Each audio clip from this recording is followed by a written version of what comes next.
العظيم.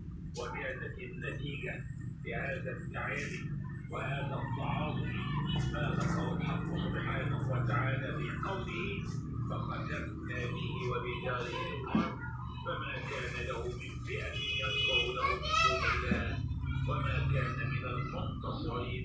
نعوذ بالله من عمل البصر والبصيرة. والسلام عليكم ورحمة الله وبركاته. خاطرة دعوية مع الدكتور محمد مختار منكم.